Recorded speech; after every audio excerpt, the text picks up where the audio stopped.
Presiden Prabowo tepati janji, 30 koruptor dibekuk, 9 kasus besar korupsi tuntas dalam 10 hari. Saya telah menerima mandat dari rakyat Indonesia dengan tujuan terutama untuk menghilangkan kemiskinan dari bumi Indonesia, untuk menghilangkan korupsi dari bumi Indonesia, untuk menjaga dan mengamankan kekayaan seluruh rakyat Indonesia, untuk bisa dinikmati oleh seluruh rakyat Indonesia dan tidak hanya segelintir orang-orang Indonesia. Saya telah menerima mandat dengan tekad menegakkan keadilan, menegakkan hukum.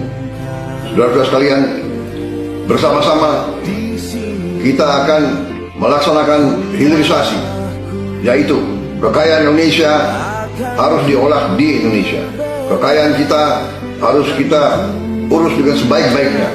Anak-anak kita harus makan dengan bergizi tiap hari. Saudara-saudara sekalian, hal ini semua membutuhkan kerjasama yang baik. Kita harus bekerja keras untuk rakyat kita. Kita harus bekerja keras untuk mencapai keadilan dan kemakmuran. Tidak boleh lagi ada kemiskinan di bumi Indonesia.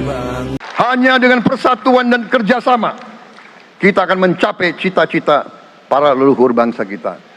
Bangsa yang gemah ripah loh jinawi, toto tentrem kertora harjo. Bangsa yang baldatun, tojibatun, warobun gofur. Bangsa di mana rakyat cukup pangan, cukup sandang, cukup papan. Cita-cita kita adalah melihat wong cilik iso gemuyu.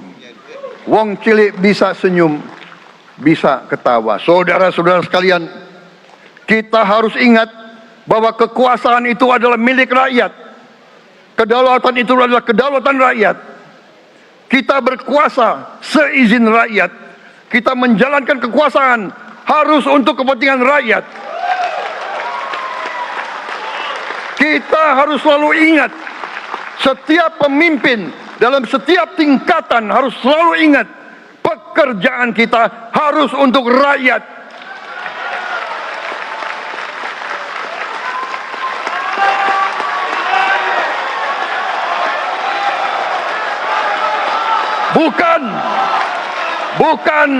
Bukan kita bekerja untuk diri kita sendiri. Bukan kita bekerja untuk kerabat kita. Bukan kita bekerja untuk pemimpin-pemimpin kita. Pemimpin yang harus bekerja untuk rakyat.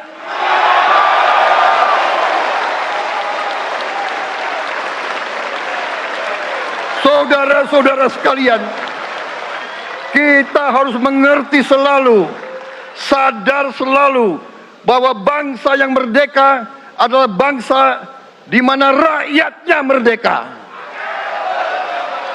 Rakyat harus bebas dari ketakutan, bebas dari kemiskinan, bebas dari kelaparan, bebas dari kebodohan, bebas dari penindasan, bebas dari penderitaan.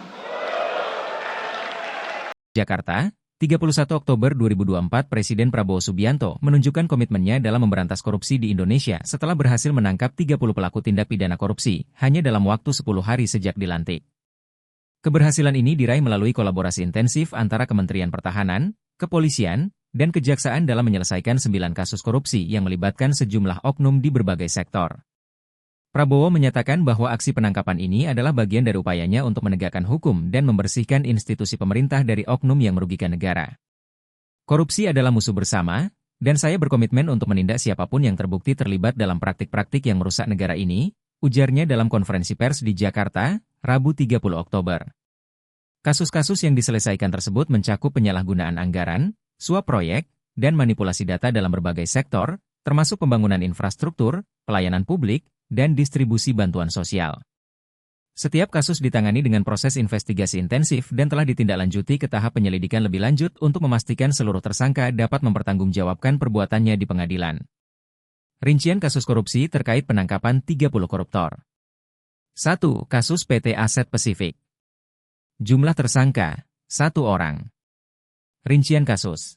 Tersangka merupakan Direktur Utama PT Aset Pasifik yang terlibat dalam korupsi penggelapan dana yang mengakibatkan kerugian negara mencapai 1 triliun rupiah, digunakan untuk kepentingan pribadi dan investasi ilegal di luar negeri. Status penanganan, tersangka sudah ditahan dan sedang dalam proses pengadilan. 2. Korupsi dana desa. Jumlah tersangka, 2 orang. Rincian kasus. Tersangka terdiri dari kepala desa dan bendahara desa yang menyalahgunakan dana desa sebesar 780 juta rupiah untuk kepentingan pribadi, termasuk proyek fiktif. Status penanganan, masih dalam penyelidikan lebih lanjut. 3. Kasus Ronald Tanur. Jumlah tersangka, 5 orang. Rincian kasus. Tersangka terlibat dalam jaringan korupsi yang mengalirkan dana negara secara ilegal melalui proyek-proyek fiktif. Kerugian negara diperkirakan mencapai miliaran rupiah. Status penanganan, semua tersangka telah ditangkap dan sedang diperiksa. 4. Korupsi proyek tol Padang Pekanbaru. Jumlah tersangka, 12 orang. Rincian kasus. Tersangka terdiri dari pejabat pemerintah, kontraktor, dan konsultan yang menyimpang dari anggaran, menyebabkan kerugian 27 miliar rupiah.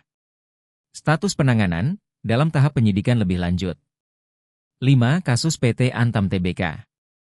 Jumlah tersangka, 6 orang. Rincian kasus. Pegawai PT Antam terlibat dalam produksi ilegal 109 ton emas tanpa izin yang merugikan negara signifikan. Status penanganan, semua tersangka telah ditangkap dan sedang disidik. 6. Korupsi dana hibah NPCI. Jumlah tersangka, 1 orang. Rincian kasus. Seorang pejabat menyalahgunakan dana hibah senilai 122 miliar rupiah untuk kepentingan pribadi dan proyek fiktif. Status penanganan, dalam proses hukum. 7. Korupsi impor gula. Jumlah tersangka, 1 orang. Rincian kasus. Importir terlibat manipulasi harga dan pengadaan gula yang merugikan negara 400 miliar rupiah. Status penanganan, dalam penyelidikan. 8. Direktur Utama RSUD Pelabuhan Korupsi Intensif COVID-19. Jumlah tersangka, 1 orang. Rincian kasus. Dugaan korupsi pengadaan intensif COVID-19 sebesar 5,4 miliar rupiah, dengan penyalahgunaan anggaran untuk alat kesehatan dan fasilitas. Status penanganan, ditahan dan dalam penyelidikan lebih lanjut. 9. Korupsi pengadaan tanah DPRD Kalbar. Jumlah tersangka, 1 orang. Rincian kasus, anggota DPRD Kalbar terlibat korupsi dalam pengadaan tanah untuk fasilitas umum dengan kerugian 30 miliar rupiah. Status penanganan, dalam tahap penyidikan. Total kerugian negara dan uang yang diselamatkan. Total anggaran yang terlibat dari 9 kasus, 5,539 triliun rupiah. Estimasi uang yang berhasil diselamatkan, sekitar 31 triliun rupiah, melalui penangkapan para pelaku dan pengembalian dana hasil korupsi. Prabowo menegaskan komitmennya untuk terus memimpin langkah pemberantasan korupsi demi menciptakan Indonesia yang bersih dan transparan. Selama masa kepemimpinannya, dia berjanji akan mengawasi dan mengusut tuntas setiap laporan terkait tindak korupsi tanpa pandang bulu. Ini adalah langkah awal, dan kami berencana untuk terus memberantas korupsi di tubuh pemerintahan dan menegakkan hukum dengan seadil-adilnya, tegasnya. Kontributor Jejak Digital News, Arisandi melaporkan.